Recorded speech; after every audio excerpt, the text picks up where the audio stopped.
Jusqu'à 1h sur Europe 1. Sophie Peters.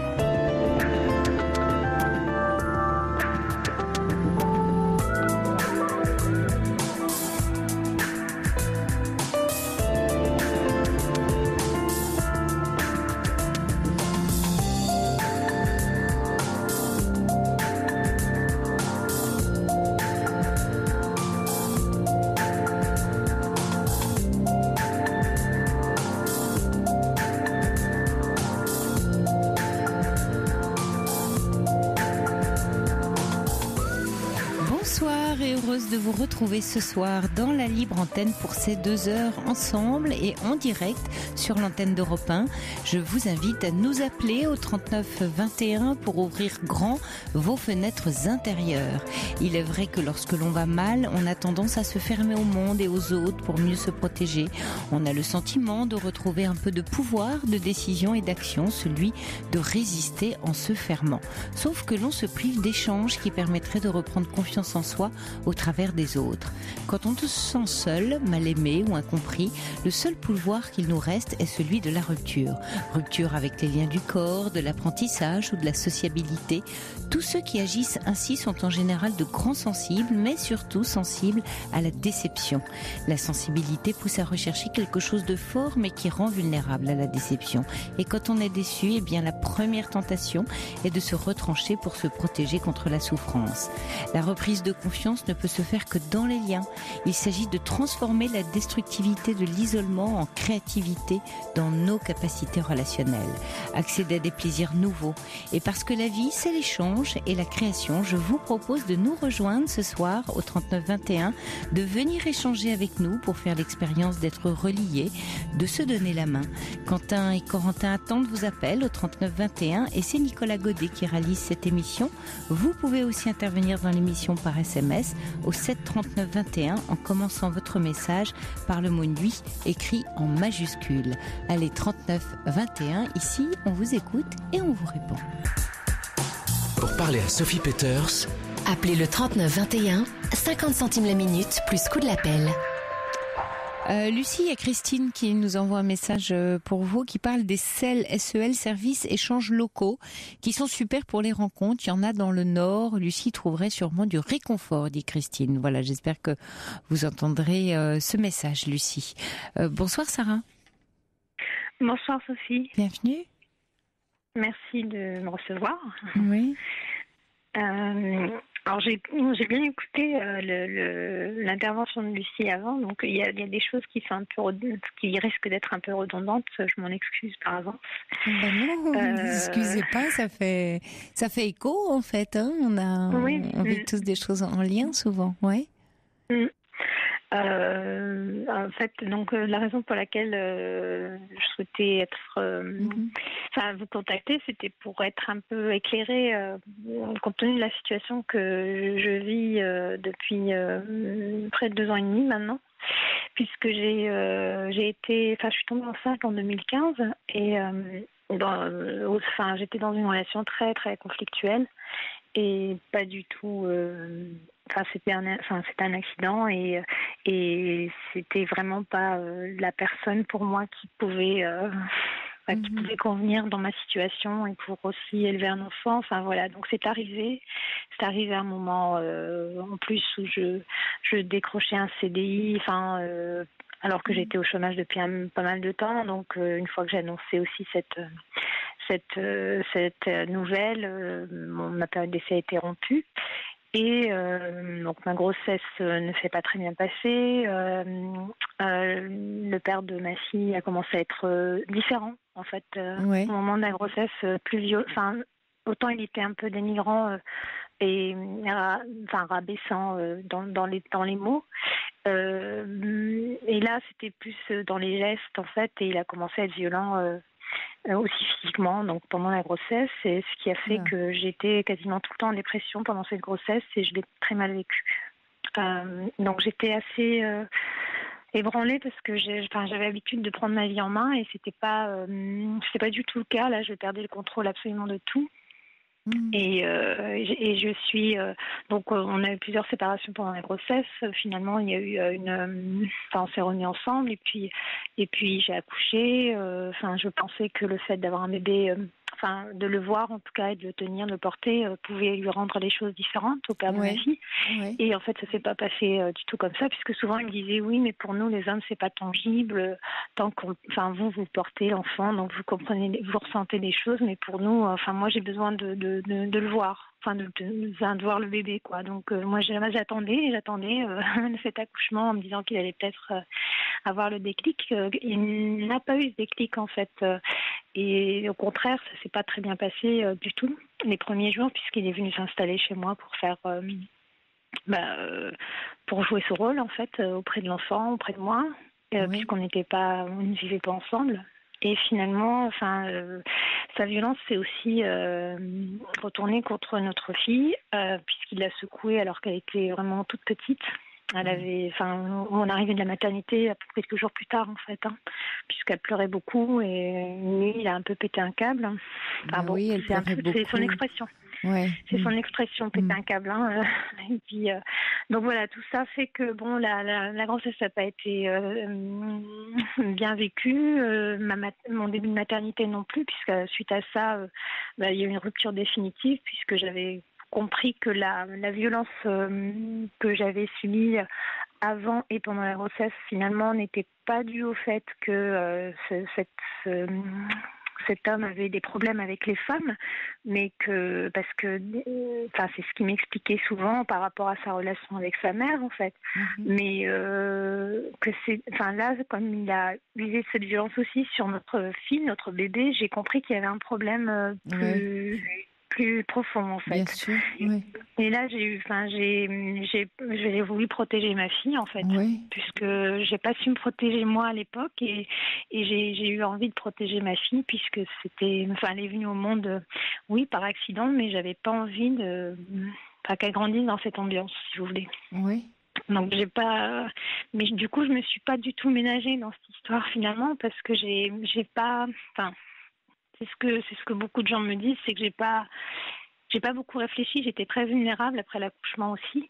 Et c'est vrai que quand je lui ai dit qu'on rompait, que c'était définitivement terminé, moi j'étais aussi dans une procédure d'expulsion, de fin de bail en fait plutôt, parce que l'expulsion elle arrive plus tard, mais j'étais en fin de bail juste après, juste au moment de l'accouchement, et le bail n'était pas renouvelé. Donc j'ai eu j'ai fait beaucoup de démarches pour le coup, pour pas me retrouver dans une situation trop précaire avec ma fille. J'ai vraiment retourné la terre entière, quoi, parce que les dossiers, et là, étant sur la capitale, c'est vrai que c'est beaucoup. Il y a plus d'associations, il y a plus d'interlocuteurs possibles dans ce genre de situation, mais pour autant, malgré toutes ces démarches, l'État est même condamné d'ailleurs par le tribunal administratif, puisque j'aurais dû être logée depuis vraiment très longtemps. Oui, avec un bébé. Avant même le bébé, je veux dire, il y avait un jugement pour fin de bail, il y avait fin de bail, on est passé devant un juge, etc., parce que je contestais cette fin de bail, puisqu'elle était intervenue alors que je demandais, si vous voulez, des travaux au propriétaire, pour pas trop rentrer dans les détails. Mais disons que donc tout ça est arrivé un peu en même temps. Le fait d'être licenciée, de perdre ce travail, de perdre, d'être en sursis au niveau du logement avec un bébé, et puis ma maternité qui démarrait aussi, alors dans une situation où j'étais très isolée. Parce que Sarah, vous avez de la famille sur laquelle vous pouvez compter, des parents, frères et sœurs, amis, comment ça se passe pour vous? Pendant cette relation avec le père de ma fille, je me suis beaucoup isolée de mes amis qui ne l'appréciaient pas. Et moi, j'avais tendance à souvent prendre sa défense et à penser qu'ils ne le comprenaient pas. Il était très fusionnel, en fait. C'était quelqu'un qui voulait toujours... qui vous a isolé. Qu'on soit toujours ensemble, en fait, qu'on fasse tout ensemble. Et côté famille, c'est vrai que lorsque j'ai annoncé cette grossesse à mon père parce que ma mère était décédée à l'époque déjà, mais quand j'ai annoncé la grossesse à mon père, bon, le fait qu'ils ne connaissent pas le père de ma fille, le fait qu'ils ne sachent pas que j'étais en couple, puisque je suis très discrète sur ma vie en fait. Il a aussi mal pris le fait qu'un bébé arrive comme ça, hors cadre familial au sens classique, quoi, mariage, d'être en couple, d'habiter ensemble. Donc ça m'a isolée aussi de mon père du coup, et d'autant que le père de ma fille n'a pas fait sa reconnaissance en paternité tout de suite, puisqu'il a utilisé un peu cette situation pour tenter de me faire accepter certaines choses. Et donc oui, j'ai été très isolée, et je le suis d'ailleurs toujours, mais quand je me suis isolée un peu malgré moi, parce que je ne comprenais pas tout ce qui se passait, et j'étais un peu dans cette grossesse, en dépression, etc. Donc je ne comprenais pas cet isolement qui commençait à m'entourer en fait c'était un isolement qui s'est installé vraiment au moment de cette grossesse réellement. Et après moi j'ai eu du mal à demander de l'aide autour de moi, et puis à demander à ce que les gens reviennent, parce que je me sentais seule et un peu perdue, quoi. Donc je me suis forgé un peu une carapace pendant cette période où je me suis séparée, et j'étais dans les démarches, vraiment que dans les démarches. Que dans les démarches, mais très seule avec un bébé. Et c'est ça qui Exactement. est du coup pas aidant pour vous du tout. Et aujourd'hui, en fait aujourd'hui, en fait, je suis toujours aussi perdue, parce que je me rends compte que tout ce que je fais, c'est un peu un coup d'épée dans l'eau à chaque fois. J'ai l'impression de me fatiguer à faire toutes ces démarches, parce que rien n'a été simple. L'obtention d'une place, ça a été la croix et la bannière à chaque fois. J'ai l'impression d'avoir... donc j'ai fait les choses, mais ça me maintenait aussi un peu... pour pas tomber en dépression, si vous voulez, de faire tout ça, de m'agiter un peu. Mais aujourd'hui, j'ai l'impression que les choses ne vont pas forcément, ne répondent pas. Ça répond pas. Oui, c'est pas dans l'axe. D'accord, Sarah. On va se quitter quelques instants pour les informations, Sarah. Puis on essaye de voir comment vous redonner de la force et vous remettre dans la droite ligne du bonheur pour vous, et en tout cas de quelque chose de plus doux. À tout de suite. Jusqu'à 1h sur Europe 1. Sophie Peters.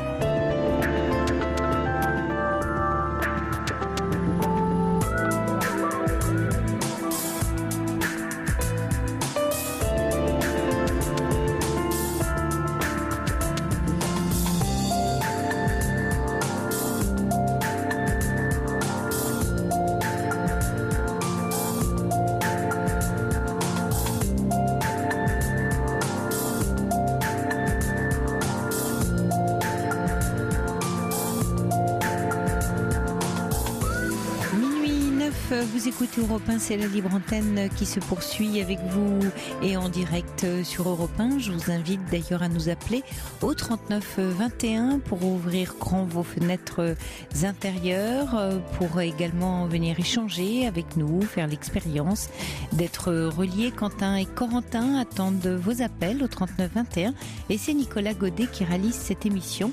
Vous pouvez aussi intervenir dans l'émission par SMS au 7 39 21 en commençant votre message par le mot nuit, écrit en majuscule. Et puis notez que dimanche soir, et vous aviez été nombreux à apprécier Muriel Siron à cette antenne à mes côtés dans la libre antenne du 1er avril. Et bien dimanche soir, Muriel Siron revient et sera avec nous pendant les 2 heures de la libre antenne. Donc vous pouvez d'ores et déjà appeler le standard, appeler le 39 21, Quentin et Corentin, si vous souhaitez échanger avec Muriel dimanche soir. Allez, 39 21, la nuit se poursuit avec vous. Europe 1. Sophie Peters. Rebonsoir Sarah. Oui. Alors Sarah, vous nous disiez d'abord dans quelle détresse vous vous trouvez avec un tout jeune bébé, enfin enfant qui a aujourd'hui 18 mois, c'est ça ? Oui. Et toutes les démarches que vous avez entreprises dont vous dites finalement j'ai l'impression que je me débat toute seule et que rien n'aboutit. Je veux savoir si dans les démarches que vous avez entreprises, vous êtes tourné aussi vers des aides et du soutien aujourd'hui du côté des mères célibataires, seules avec un enfant. Il y a pas mal d'associations de soutien. De quelle façon vous êtes aidée sur ce plan-là et notamment sur le plan psychologique? Alors, ça n'a pas été tout de suite une préoccupation pour moi. En fait, j'étais vraiment dans l'action, donc j'ai pas trop réfléchi même si je sentais que j'étais en détresse très vite. J'ai pas, c'est ce que j'entends. Disons que je me sentais pas. Je me disais que si je commençais à m'orienter vers une thérapie ou une aide psychologique, je risquais de me ralentir alors que le temps était compté en fait. Mais je me suis, j'ai été en contact l'année dernière avec une association qui s'occupe des femmes qui sont victimes de violences psychologiques et violences physiques. Donc j'étais on m'avait donné leur contact, mais je n'ai pas je n'y suis pas allée en fait, j'ai repoussé l'échéance jusqu'à ce que finalement je sente vraiment le besoin d'être soutenue. Donc j'y suis allée en avril. Oui. Là, il y a à peine 2 mois et donc j'ai commencé, même c'était mars, j'ai commencé à participer à des groupes de parole. Donc ça a été assez, ça m'a fait du bien la première fois. Pour retrouver de la ressource. Je suis sortie de là vraiment soulagée parce que c'était la première fois finalement que je parlais de tout ça et parce que là, en réalité tout ce qui m'arrive là en ce moment, il y a tellement de choses que je peux pas rentrer dans tous les détails même dans ce groupe de parole et j'y suis vraiment allée pour parler là pour le coup de la situation de violence psychologique que je ressens même aujourd'hui puisque je suis dans une procédure devant un juge aux affaires familiales et quand je dis que je me débat beaucoup, c'est que je me suis beaucoup débattue auprès des professionnels aussi de la petite enfance pour leur faire comprendre ce que je vivais dans cette situation. Et le père de ma fille réussit vraiment il est magicien, quoi. C'est-à-dire qu'il arrive vraiment à tout renverser et il manipule surtout. Voilà, mais il va vers ces mêmes institutions, ces mêmes organismes, et il donne sa version des faits, en fait, qui est très très à son avantage parce qu'il passe toujours pour la victime et l'enfant qui doit être soutenue face à une femme, moi, qui serait quelqu'un de manipulatrice, justement. Donc tout est inversé et c'est ça qui est très, très, très douloureux, en fait, parce que j'ai l'impression de revivre quelque chose dont je ne vais pas parler là, mais c'est dès lors que vous dénoncez une personne parce qu'elle a été malfaisante, malveillante, la chose se retourne contre vous et ça, c'est très, très dur, en fait. D'accord. Donc vous revivez quelque chose. Oui, où vous n'êtes pas cru. Oui, où vous n'êtes pas cru. Du tout. Ma parole est pas du tout. Elle est disqualifiée à nouveau, quoi. Et c'est un peu aussi. C'est pour ça que j'étais en rupture familiale également. Mais et là, je revis la même chose, mais avec une personne qui me montre un visage, qui est différent de celui de mon agresseur de quand j'étais enfant, mais qui était beaucoup plus autoritaire, violent, visiblement, c'est-à-dire qui ne cachait pas son jeu, alors que celui-ci, le père de ma fille, est très, on lui donne le bon Dieu sans confession, et j'ai été la première à le faire puisque je l'ai vraiment pris sous mon aile parce que j'avais en face de moi un enfant qui avait l'air de vouloir être protégé tout le temps. Et ces gens, ces professionnels de la petite enfance, je ne les trouve pas du tout à l'écoute, mais vraiment pas. Et tout se retourne contre moi. Et j'ai aussi tendance, moi, maintenant, à me méfier d'eux. Et vous parlez d'association quand vous parlez je parle de pédopsychiatre, protection maternelle infantile, la psychologue que j'étais allée voir. D'accord. Une psychologue que j'étais allée voir au CMP aussi pour qu'elle voie ma fille, pour qu'elle puisse déceler d'éventuels trouble puisque ma fille va chez son père un week-end sur 2, donc je voulais un regard extérieur, si vous voulez, et donc j'emmenais ma fille, et finalement je découvre un peu plus tard que le père de ma fille va voir cette psychologue pour lui parler de ma fille, mais il retourne vraiment les choses, et cette psychologue ne semble pas comprendre ce qui se passe en fait, et c'est ça qui est très compliqué pour moi, c'est que tout ce petit monde se côtoie entre eux, et c'est la parole du père de ma fille qui semble primer sur ce que j'ai dénoncé, et c'est très très douloureux à vivre parce que j'ai l'impression que l'intérêt de l'enfant qu'on me rabâche à longueur de temps, c'est qu'une phrase en fait, c'est qu'un slogan, et c'est pas du tout. Alors que vous savez, et ce qui est bon pour votre enfant, et tout ce qui est alors du côté de, parce que finalement vous vivez quasiment, même si voilà le père est, enfin d'une certaine manière présent, une situation quand même de mère célibataire puisque vous êtes dans cette responsabilité là. Aujourd'hui, le père continue à avoir l'enfant un week-end sur 2. Oui, parce qu'il y a un jugement en cours, puisque j'avais demandé une enquête, j'avais demandé une enquête médico-psychologique suite à ces violences.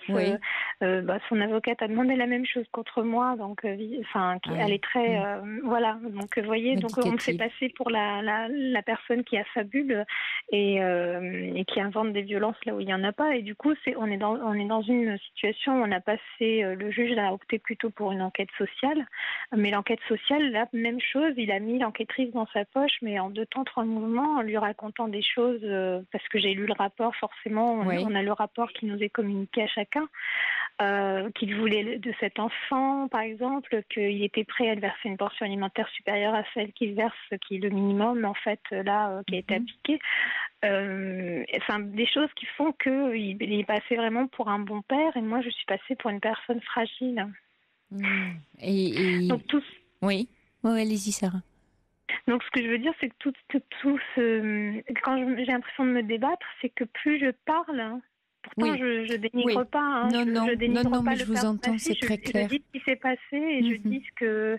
est-ce que vous vivez dans la réalité? Oui, bien sûr. Et c'est vrai que même devant le juge aux affaires familiales, la première fois, moi j'avais fait la bêtise de le croire parce qu'il m'a dit qu'il allait venir sans avocate, qu'il voulait pas envenimer les choses, et que c'était pas la peine que je vienne avec une avocate, qu'on réglerait ça à l'amiable. Et donc je me suis présentée à l'audience, la première audience, et j'ai été littéralement écrasée par son avocate, puisqu'il arrivait avec un dossier épais comme la Bible, et j'étais démunie, mais en même temps j'avais envie qu'il y ait un cadre qui soit posé, donc j'ai pas demandé de report, et au moins il y avait un cadre quand elle allait chez lui, et j'étais plus toute seule, quoi. Parce que cette situation, c'est cette situation qui me prend plus d'énergie, je trouve, parce que... Oui, bien sûr, c'est ce que j'entends. Parce que c'est ma seule fille, c'est sûr, et puis elle a rien demandé elle n'a pas demandé à vivre tout ça, et là, même quand elle va chez lui les week-ends, on me dit que je m'inquiète trop, etc. Mais il est tellement, il a un recours au mensonge tellement systématique que je ne peux pas lui faire confiance sur un tas de choses, sur des traitements qu'il ne lui donne pas, etc. Et c'est très difficile de ne pas passer pour une mère fusionnelle. Alors que je cherche juste à ce qu'on acte les choses et qu'on comprenne que ce qu'il a fait, ce qu'il fait actuellement lorsqu'elle est chez lui et qu'il ne la soigne pas, par exemple, parce qu'il refuse d'administrer tel ou tel médicament qu'il trouve inadapté, alors qu'il n'est pas médecin, je précise. Mais tout ça fait que j'ai l'impression de ne plus pouvoir parler. Enfin, je dois rester muette, et je dois... je dois subir sans rien dire. Et le sentiment d'être piégée. C'est là où justement l'association d'aide aux victimes de violences psychologiques peut énormément vous aider, parce que là, voilà un lieu où vous allez être écouté. Parce que ce qui me semble très important pour vous, c'est de reprendre de la ressource justement sur le plan psychique, pour pas vous retrouver comme ça dans cette situation où il profite et il abuse de votre détresse.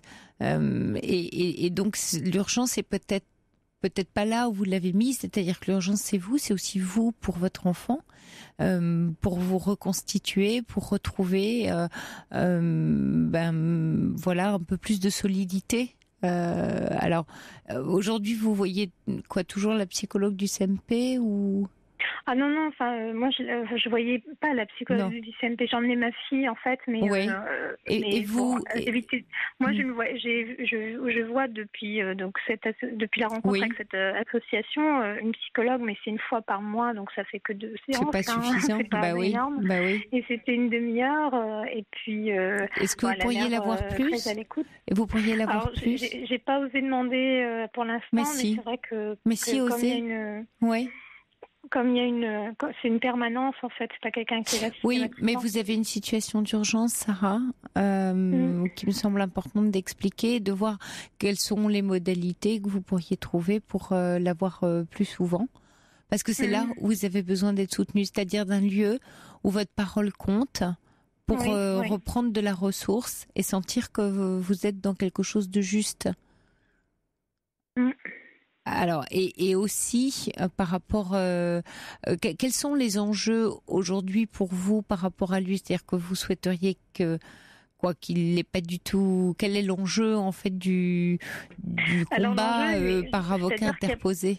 Ouais. C'est que lorsque j'y suis allée pour la première fois, c'était d'acter, de faire comprendre ce qui s'est passé, les raisons de notre rupture, la façon dont est arrivée cette grossesse, tout ce qui s'est passé, si vous voulez, avec des droits de visite et d'hébergement qui vont être accordés donc une fois tous les 15, un week-end sur 2. Mais lui, il voudrait une garde alternée et ça, pour moi, elle est trop petite et il a demandé ça en plus alors que ma fille avait à peine 8 mois. Il n'est pas capable de s'en occuper quand elle est malade parce que il n'a pas forcément toutes les. Il est assez immature en fait. Il n'a pas cette empathie, ce genre de. Et vous pensez que pourquoi il demande à avoir une garde alternée? Mais juste pour honnêtement, c'est par rapport à vous. Sophie, oui, c'est pour avoir c'est parce qu'il a absolument, parce qu'il a d'ailleurs un métier qui lui permet pas de garder un enfant en alterné, mais même parce qu'il est intermittent du spectacle et donc il peut travailler très tard la nuit, etc. Et mais après il y a aussi sa mère qui est dans la boucle, si vous voulez, sa mère qui veut élever cette petite et qui veut venir s'installer ici, donc pour pouvoir élever la petite. Je suis pas toute seule en fait. C'est pas un couple à 2, c'est un couple à 3. C'est un couple à 3. C'est ce que j'allais vous demander. Et elle n'est pas bienveillante avec vous, pas du tout. Non. Quand il y a eu, c'est une personne qui faisait beaucoup pour nous rabibocher quand on était quasiment tout le temps en séparation parce que couple pendant conflictuel. Votre grossesse, Et pendant ma grossesse, elle a été ravie. C'est d'ailleurs elle qui a investi le plus la grossesse que nous deux réunis, en fait, puisque c'est elle qui attendait. Elle a toujours dit qu'elle voulait que j'ai un enfant de son fils, que je donne un enfant à son fils, et que je lui donne à elle un petit enfant. Souvent sur le ton de la moquerie, mais c'était assez répétitif comme phrase, ce qui mettait un peu la pression à son fils d'ailleurs. Et puis là, depuis la grossesse, quand j'ai dénoncé les violences de son fils, d'ailleurs quand il a secoué notre fille, j'en ai parlé à personne à part à la mère, à la grand-mère donc. Et elle a eu une réponse qui m'a paru inappropriée puisqu'elle était simplement désolée qu'il ait perdu ses nerfs. Mais elle n'a pas cherché à lui faire prendre conscience de son geste en fait. Elle a protégé son fils au détriment de sa petite fille. Et depuis cette procédure, il y a des attestations très à charge où on me fait passer pour une personne violente, où on me dit hystérique alors que je suis quelqu'un de calme, où on dit même, sa mère dit même que j'ai été violente avec lui, à l'inverse totalement le scénario quoi. Et c'est ça qui est fatigant. Alors je sais que, tout le monde me dit que les attestations des proches ne comptent pas trop Non, seulement le problème c'est que lors de l'enquête sociale, moi mes parents n'ont pas pu être interrogés puisque donc depuis mon père aussi est décédé en fait. Et donc, de toute façon, j'aurais pas aimé impliquer mon père dans cette histoire, quoi qu'il arrive. Mais les parents en face ont été interrogés. Et c'est vrai que leur discours a été rapporté dans dans cette enquête sociale sans nuance, je trouve.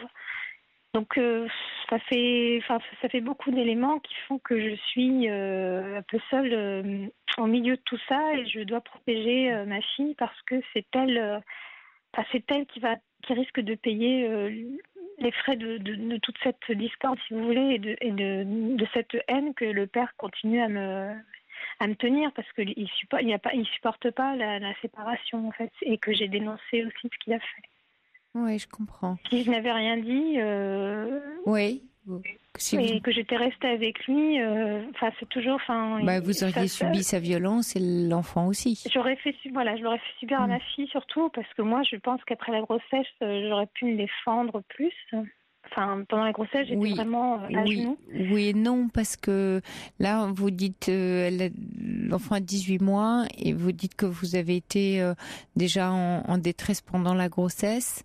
Vous l'êtes sans doute encore très certainement maintenant, parce que c'est dans l'état où vous étiez, l'accouchement, s'occuper d'un bébé, Ouais. vous êtes à la fois évidemment très polarisé par cet enfant, mais pendant ce temps-là, et c'est très accaparant, un petit. Et puis il y a vous aussi qui avez besoin de soins et qui avez besoin de soutien. Et là, vous êtes très seul dans le soutien.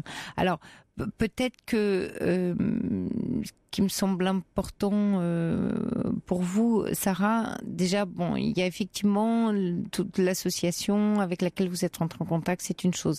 Il y a aussi tous les organismes, parce que qui peuvent peut-être vous aider. Il y a un site qui s'appelle mercélibataire.fr dans lequel vous trouverez des contacts d'aide qui peuvent effectivement vous être utiles.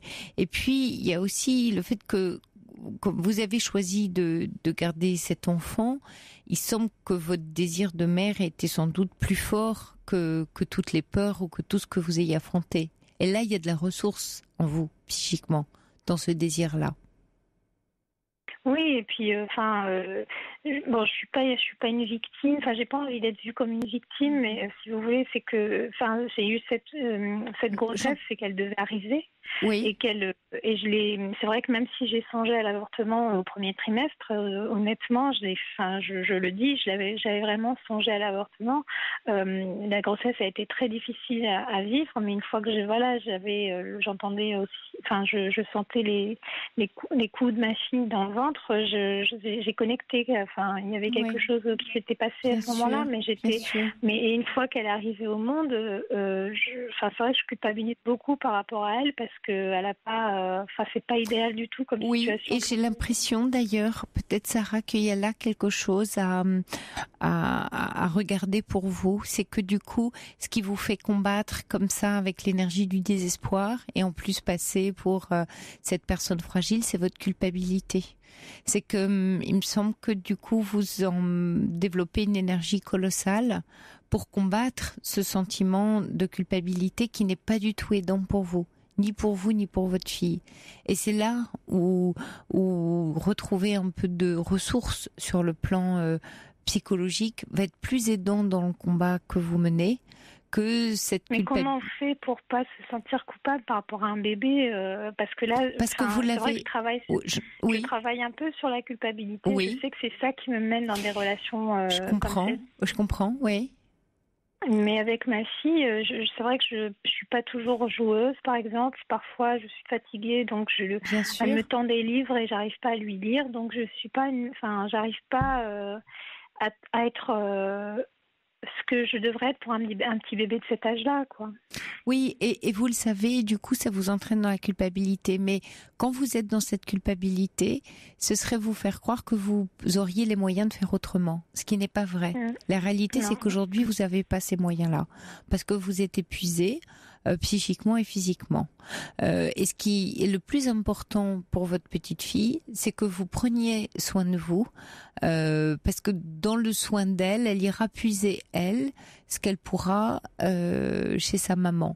Alors que si vous vous laissez entraîner dans la culpabilité, c'est la croyance que vous devez être autrement finalement que ce que vous êtes et faire autrement que ce que vous auriez à faire. Or, l'urgence, c'est de vous restaurer. C'est vraiment d'aller mieux pour vous. Et ça lui permettra à elle aussi d'aller mieux. Vous me dites qu'elle pleurait beaucoup à la naissance, elle exprimait quelque chose, et en même temps, ce qui peut aussi vous aider pour lâcher la culpabilité, c'est que cette petite fille, elle vous a choisi, elle n'est pas arrivée par hasard. Et il y a quelque chose qui lui appartient dans son choix. Donc faites-lui un peu confiance. C'est souple, un bébé. Elle sait que vous êtes en détresse, elle le sent bien. Elle me voit beaucoup pleurer, la bien pauvre. sûr. Oui, mais quand vous dites la peau, c'est que vous lui faites porter quelque chose dont vous vous sentez 100% responsable, et ça du coup n'est pas aidant puisque vous n'arrivez pas à vous en sortir avec ça. Alors c'est de lui dire, voilà, j'ai cette douleur-là ou cette souffrance-là, mais vous allez vous en occuper. Pour vous et donc pour elle. Et puis, c'est vrai que les auditeurs envoient des messages et sont dans la même, le même sentiment que moi, c'est de vous faire aider par tout ce qui est association de mères célibataires. Parce que finalement, c'est la situation que vous vivez. Et c'est là où vous allez trouver du soutien. Auprès peut-être d'autres mamans, un réseau d'amis, ce sera important pour vous, et c'est là peut-être le lien que vous faites avec le témoignage de Lucie, c'est que vous avez aussi besoin d'amitié de femmes autour de vous. Et d'hommes aussi, mais... Non, en fait, je vous coupe, excusez-moi. Oui, non, bien sûr. Je trouve que les femmes dans ma situation, il y a deux volets. C'est-à-dire qu'il y a beaucoup de femmes qui m'ont déçue parce que dans le milieu de la petite enfance, il n'y a que ça, et je trouve qu'elles sont trop attendries par le discours et du papa, du père, qui est très malin. Mais c'est vrai que les femmes que je rencontre à l'association des femmes victimes de violences, en revanche, là, j'ai un vrai... je sens des mamans, presque des personnes très aidantes et très écoutantes, et qui ne vous jugent pas. Et c'est ça dont vous avez besoin, bien sûr. Voilà. Oui. Et c'est vrai qu'il y a deux volets. Là, c'est vrai que je suis un peu il y a deux volets. Peut-être. Oui, peut-être qu'effectivement, dans l'aspect petite enfance, vous en face de gens dont c'est le métier aussi de juger, puisqu'il y a quelque chose à trancher, et que c'est pas l'endroit où vous vous trouvez bien. Mais c'est important d'aller effectivement dans des lieux où là vous ne serez pas jugé. Mais sans vouloir vous faire positiver à tout prix, c'est de percevoir en vous quels sont vos désirs alors que la période est très douloureuse pour vous, de comprendre que vous n'êtes pas seul parce qu'il y a ce lien avec l'enfant qui effectivement vous absorbe beaucoup, mais là, c'est aussi cet accaparement qui rend difficile pour vous de déployer de l'énergie pour recréer des relations autour de vous. Mais ça va se mettre en place. C'est que c'est important que vous laissiez cette relation avec votre enfant habiter le quotidien, que ça puisse vous petit à petit vous donner un peu de joie, même si ce sont des toutes petites éclaircies, que vous puissiez capter là un petit peu de ressources, parce que je suis persuadée aussi que ce bébé a à cœur aussi de donner un peu de cette joie-là à sa maman. Et si vous êtes constamment dans la culpabilité d'être la mauvaise mère, alors vous n'allez pas être en capacité de recevoir ce que cette petite fille, elle, peut vous donner. Et c'est pas toujours le cas. C'est vrai que c'est aléatoire, ça dépend. Bien Parfois, sûr. j'arrive à être positive, même dans mes projets. C'est-à-dire, je me dis que c'est un cap, les épreuves. Le ciel va s'éclaircir, quoi. Oui. Parfois, je me dis ça, mais parfois, je suis. Il y a des jours où je suis fatiguée physiquement, psychiquement. Souvent, c'est quand je suis en contact avec, d'ailleurs, le père de ma fille ou avec les avocats. Et souvent c'est ça, mais parfois il y a des moments vraiment où j'ai l'impression de retrouver celle que j'étais avant, en fait, d'être battante, d'être confiante en l'avenir, et de pas noircir trop le tableau et de me dire que c'est juste des épreuves d'une étape. Mais c'est vrai que là tout arrive en même temps, et il y a une autre chose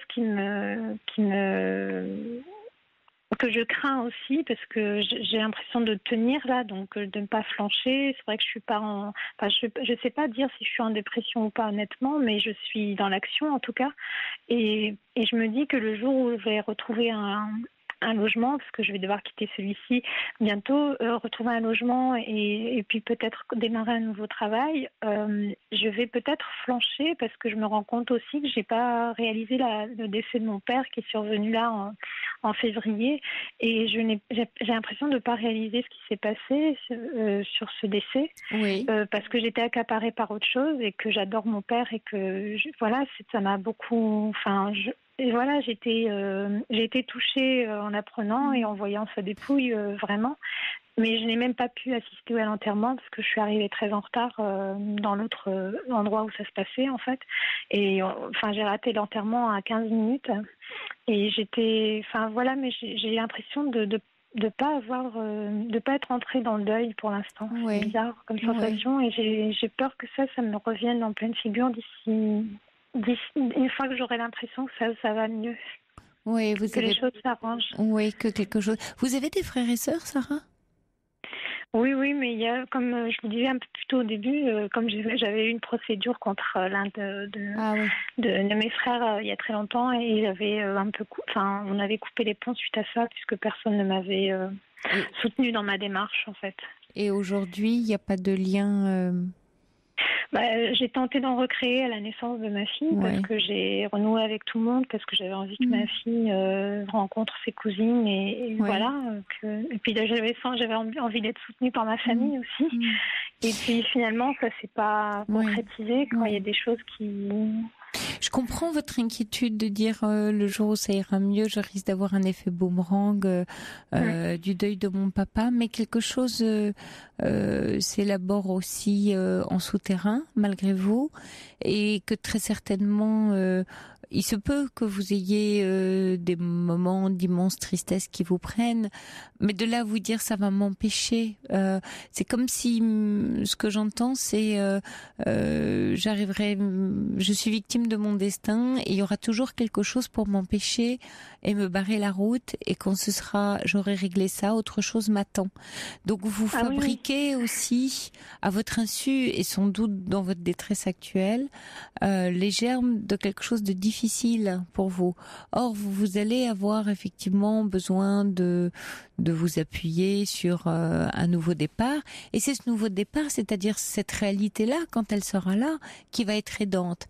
Mais si déjà vous imaginez, la peur vous fait imaginer que autre chose viendrait vous barrer la route, ou de nouveau presque vous anéantir, c'est que vous laissez la place à ça.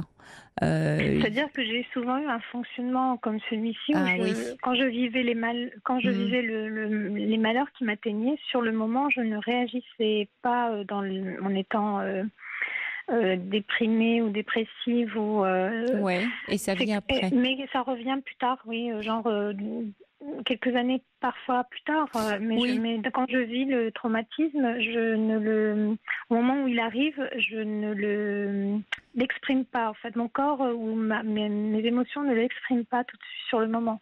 Oui. Et ça arrive plus tard, beaucoup plus tard. Oui, vous aurez besoin, et vous avez déjà besoin, Sarah, d'être très aidée et très soutenue sur le plan psychologique pour que ce mécanisme que vous décrivez puisse ne plus continuer, mais surtout pour que vous puissiez aussi trouver cette ressource, et que vous ne soyez pas dans ces répétitions, parce que là vous êtes en train de me dire voilà, mon mode de fonctionnement c'est ça, et donc je suis destinée à avoir toujours le même.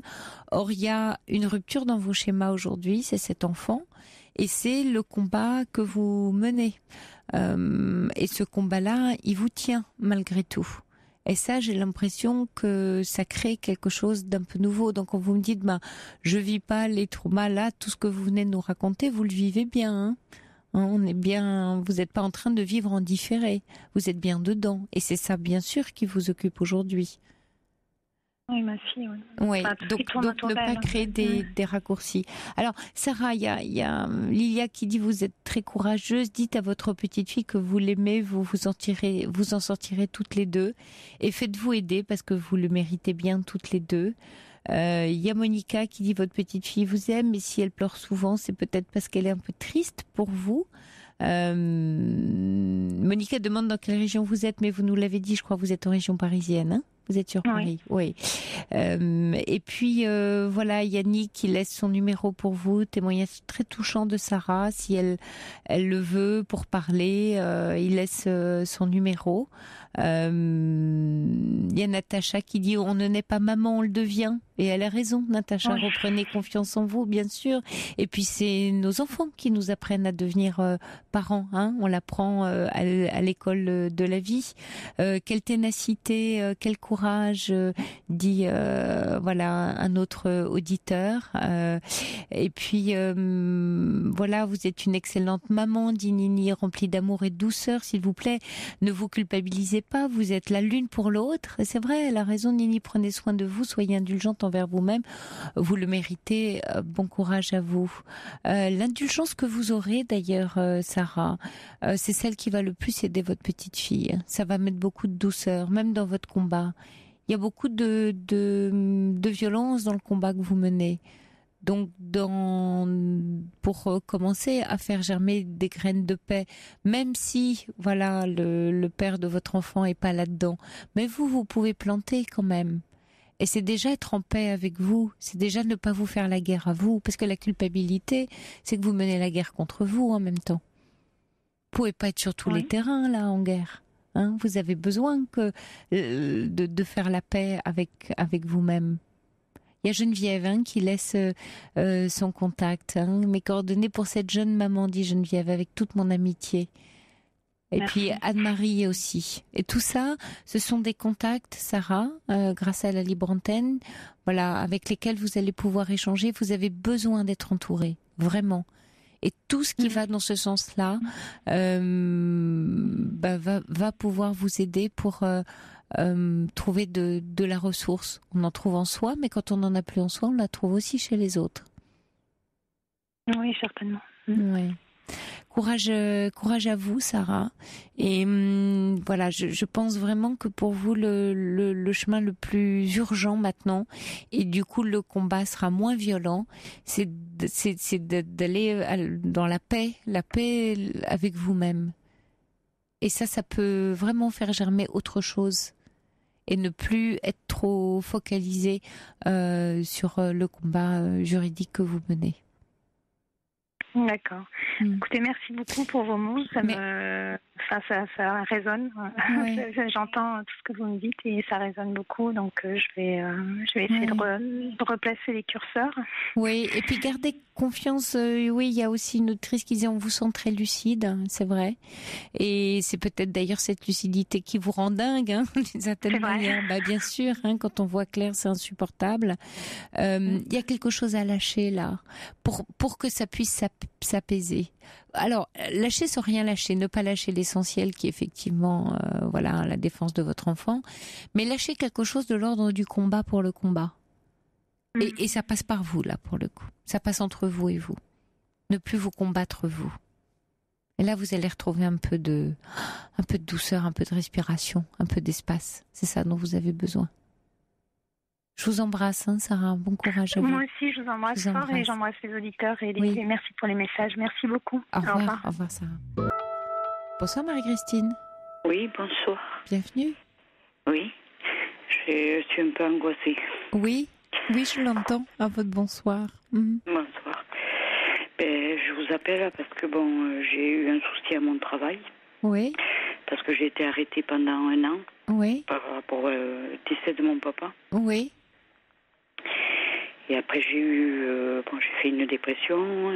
Suite au décès de votre papa, un an en dépression, ouais. Oui. Après, j'ai eu des soucis au bras. Oui.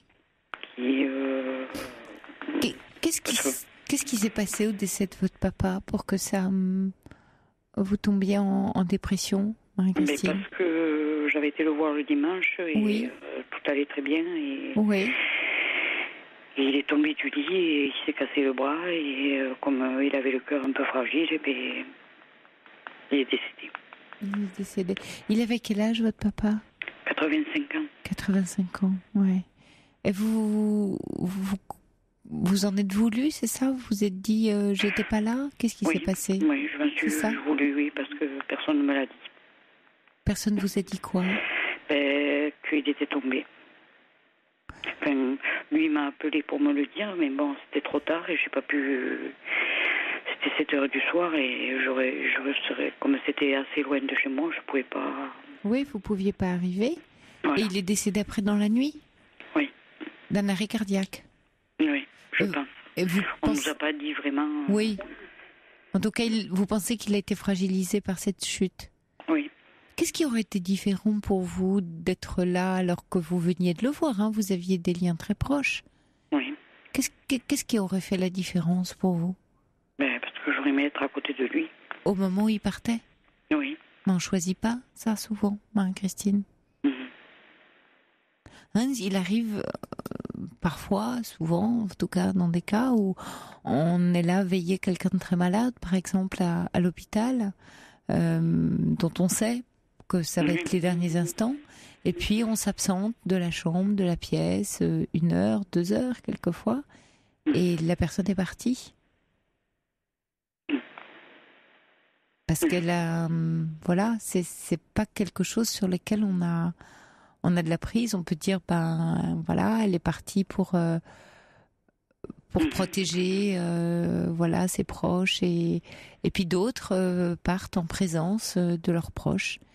Et ça leur appartient. C'est pas à vous que ça appartient, Marie-Christine. Ça nous appartient pas à nous qui restons vivants. Ça appartient à la personne qui s'en va. Et par contre, bon, après mon employeur, qui est la fonction publique, m'a licenciée. À cause d'un an d'arrêt ou? Oui, à cause d'un an d'arrêt.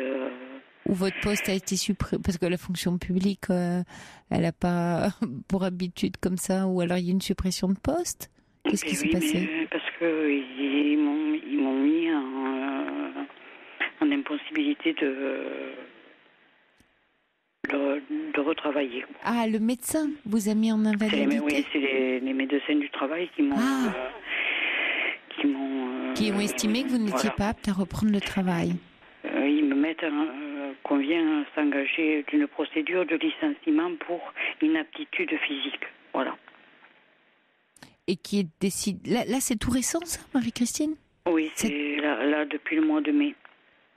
Ah, d'accord. Et du coup, ça ravive tout parce que le très long deuil, le décès, là, c'est la lourde peine pour vous. Vous avez l'impression que c'est double peine. Non seulement j'ai pas été là pour mon papa, mais en plus, maintenant, je perds mon emploi. C'est ça que vous ressentez? Oui, aussi, oui. Ouais. Qu'est-ce que vous pouvez, vous sentez, voilà, enfin, sur le plan physique, sur quoi il se base pour vous mettre en invalidité? Mais je ne sais pas exactement si ça vient par rapport à mon bras, parce que j'ai un bras que je peux plus trop bouger, parce qu'il me fait mal. Mais vous somatisez, Marie-Christine? Votre papa, vous dites qu'il s'était cassé le bras en tombant. C'est le même bras? C'était quel bras, votre papa? Le gauche. Et vous? Aussi. Tiens. Vous somatisez, Marie-Christine. Vous faites un lien. Ça arrive, hein? C'est pas rare, hein, qu'on voit, quand on perd un proche, développer la maladie, quelque chose qu'avait le proche. Vous êtes encore toutes liées à ce papa? Ben oui.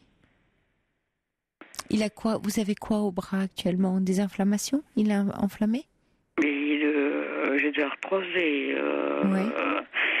et bon, j'ai fait des injections et ça passe pas, quoi. Non, ça passe pas, parce que c'est pas par là que ça passe. Ce bras, il vous parle de votre papa. Il est lié à votre culpabilité. Vous souffrez comme pour rentrer en lien avec la souffrance de votre père que vous n'avez pas pu soulager. Je sais pas, c'est bizarre. Ben oui. Quelquefois, ça paraît bizarre. Mais c'est pas si bizarre que ça. C'est même ça a tout à fait du sens. Et alors, du coup, votre douleur au bras vous empêche de faire votre travail? C'est ça? Mais oui. D'accord, parce que c'est un travail... Oui, parce que je peux pas le lever. Je fais des ménages le soir. Ah oui. Je faisais de la garderie le midi et j'avais un mi-temps. Je faisais... Dans une école? Et c'est très fatigant. Ouais. Oui. Parce que je ne comprends pas s'ils ont le droit de faire ça, ce que je dois faire. Oui, si c'est sur avis médical. Mais est-ce qu'il n'y a pas... est-ce que c'est pas finalement l'opportunité, toute crise étant une opportunité, de faire autre chose autrement, Marie-Christine, quelque chose qui soit bon et bien pour vous, de ce corps qui dit qu'il souffre, de ce cœur qui dit aussi qu'il souffre à travers votre bras, puis le bras gauche c'est celui du cœur. Il y a du soin à vous apporter, Marie-Christine, et peut-être sur le plan de l'emploi, je sais pas, par rapport à une école privée, par exemple, dans la région, si vous savez travailler pour une cantine, le ménage c'est très fatigant, mais vous pouvez peut-être sur des garderies ou des repas scolaires, ou il y a peut-être autre chose pour vous, puisque vous connaissez cet univers. Oui, si mais bon. Oui. Est-ce qu'ils ont le droit de faire ça? Droit, un licenciement sur un aspect médical, si eux décident que vous n'êtes pas apte à reprendre votre travail, à moins de faire soit une contre-expertise médicale avec votre médecin ou d'avoir des soins, mais est-ce que en même temps c'est très protecteur pour vous de reprendre un travail qui va effectivement solliciter votre corps et votre bras et qui risque d'être très douloureux à assumer, ce travail. Vous pensez que physiquement vous pourriez, en admettant, je comprends l'aspect licenciement qui est pour vous parce que vous vous sentez abandonné de nouveau. Votre père s'en va, il vous abandonne et votre travail vous abandonne. Vous êtes vraiment dans quelque chose, d'une situation qui se fait écho, qui se répond. Je ne savais pas. Et le lien, c'est ce bras. Ce bras qui est tendu, mais qui ne sert plus de main. Non, il marche plus. Il marche plus, ouais. Il lève plus, Ouais. Puis il me fait mal. Bon. Qu'est-ce que vous pourriez faire en lien avec ce papa pour soigner ce bras? Ça passe par quelque chose avec votre papa pour qu'il aille mieux votre bras. Qu'est-ce qu'on pourrait là imaginer ensemble toutes les deux qui vous ferait du bien et qui pourrait apaiser tout ce chagrin et tout ce lien dans lequel votre culpabilité est telle que vous que votre bras témoigne de cette culpabilité terrible que vous vous infligez. Qu'est-ce que vous pouvez faire pour vous aider, vous, Marie-Christine, là? Je sais pas. Si on cherche là un peu ensemble, il nous reste quelques minutes, qu'est-ce qui serait parlant dans votre histoire par rapport à ce papa? Est-ce que ce serait aller lui parler, aller déposer quelque chose sur sa tombe? Non, j'y vais. Oui. J'y vais. Et est-ce que vous lui avez raconté toute cette histoire? Que vous vous en vouliez, que vous avez été arrêté un an, qu'aujourd'hui vous avez mal au bras, le même bras que le sien? Non, ça je lui ai pas dit. Et vous lui parlez de tout l'amour que vous avez pour lui, comme il était si important? Oui. Ouais. Ça oui. Ça oui. Votre maman est toujours là? Non, elle est décédée aussi. Elle est décédée. Elle était jeune. Et vous êtes mariés, vous avez des enfants ou vous... Oui. Oui. Et qu'est-ce qu'ils en pensent? Ils sont grands, vos enfants? Oui. Est-ce qu'ils sont aidants pour vous? Qu'est-ce qu'ils en pensent de tout ça? Oui, ils sont là. Oui, ils sont là. Ils sont proches. Ils sont proches pour vous, oui. Donc il y a une vie là, il y a une vie qui avance, la vôtre, celle que vous avez créée. Votre papa a eu la sienne, 85 ans, son trajet de vie. Il n'a pas forcément souhaité que vous soyez là. Il vous voyait régulièrement, si je comprends bien. Vous étiez très proches. Oui, mais bon, on était quand même un peu loin. Mais dès qu'il nous appelait, vous étiez là, on y allait. Oui. Vous vous punissez, Marie-Christine, aujourd'hui, et la punition est trop lourde. Allez sur sa tombe, lui parler de toute cette punition, pour vous en délivrer. J'ai pas l'impression que je me punisse, moi. Si, votre bras en témoigne. Si, la douleur à votre bras. Hein, vous en voulez tellement de ne pas avoir été là que finalement vous créez ce lien, puis vous continuez à avoir mal à ce bras gauche, c'est rester en lien avec lui, avec ce qui lui est arrivé. Même si votre deuil est long et vous dites que vous avez été arrêté 1 an, mais il y a une façon que je suis certaine vous allez trouver qui va vous parler juste rien qu'à vous. Trouver quelque chose qui ait du sens dans le lien que vous avez avec votre papa pour lui dire un au revoir en douceur, voilà, quelque chose d'apaisé. Et demandez-lui de vous aider pour votre bras. C'est à lui, c'est lui qui va vous soigner votre bras, vous allez voir. Confiez-lui votre douleur. D'accord. Et allez peut-être aussi en parler avec quelqu'un qui pourra vous écouter. D'accord. Hein, ce serait important. D'accord. Il y a un auditeur qui dit que vous pourriez demander un reclassement, peut-être, voilà, avec votre employeur, peut-être dans l'école où vous êtes. Ils n'ont pas voulu. Ils n'ont pas voulu, ouais. Donc c'est j'ai demandé. Ouais. On doit se quitter. Je suis navrée, Marie-Christine, parce que c'est la fin de l'émission et le couperet tombe. Mais je pense vraiment que c'est une nouvelle page qui se tourne pour vous et une opportunité. Courage à vous. Je vous embrasse. Il est 1h. Bonne nuit à tous et à toutes. Faites de beaux rêves. On se retrouve demain à 23h. N'oubliez pas, dimanche, il y aura Muriel Siron à mes côtés. Je vous laisse en compagnie de Christophe Ondelat dans Ondelat raconte et ses passionnantes histoires. Faites de beaux rêves. Bonne nuit.